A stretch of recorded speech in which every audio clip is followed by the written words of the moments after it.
Hi, welcome back to my channel Study with me. In the previous video, we have learned about properties of blood, composition of blood, what is plasma, its composition and different functions of blood.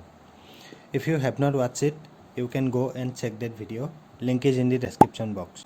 Or you can watch it by clicking at the I button at the top right corner. Today in this video we shall learn about plasma proteins, serum and difference between serum and plasma.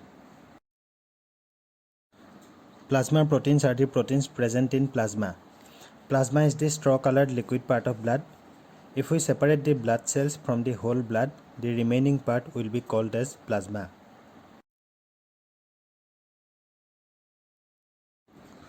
Plasma contains three types of proteins: albumin, globulin, fibrinogen. They serve many different functions. Now, let's discuss about the normal values of plasma proteins and their functions one by one. The normal level of albumin in plasma is 4.7 gram per deciliter. It creates and maintains osmotic pressure in the blood. At the same time, we should know how osmotic pressure is created. At the capillary level, most of the substances are exchanged between the blood and tissues, except plasma proteins. Plasma proteins cannot pass through the capillary membrane because of their large size and remain in the blood. In the blood, these proteins exert the osmotic pressure of about 25 mm of mercury. Since the concentration of albumin is more than the other plasma proteins, it exerts maximum pressure. Globulin is the next and fibrinogen exerts least pressure. Albumin also play an important role in regulating the acid-base balance in the body. Normal level of globulin is 2.3 gram per deciliter. It plays an important role in defense mechanism of the body by acting as antibodies. Normal level of fibrinogen is 0.3 gram per deciliter. It helps in blood clotting. Total amount of protein in plasma is 7.3 gram per deciliter, although it may ranges between 6.4 to 8.3 gram per deciliter. Albumin-globulin ratio is 2:1. Now, let us discuss about variations in plasma proteins level. But before going to that, let us understand what is the meaning of hyper and hypo. They both are prefixes, where hyper means in excess and hypo means below.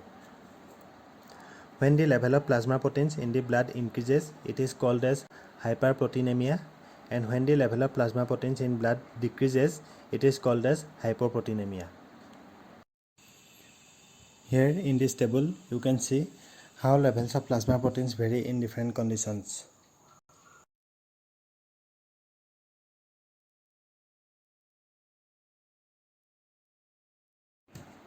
Now we shall discuss about difference between serum and plasma.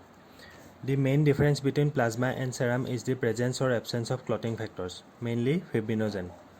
Serum does not have clotting factors, plasma have clotting factors. In order to prepare serum, in a test tube leave the blood to form a clot. Once the blood has clotted, the remaining liquid part is called as serum.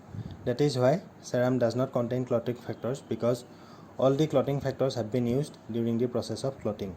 Serum is equal to plasma minus fibrinogen. In order to prepare plasma, in a test tube, you have to first add an anticoagulant to prevent blood from clotting. Then the remaining liquid part is called as plasma, which contain clotting factors, because the clotting factors have not been used to clot blood.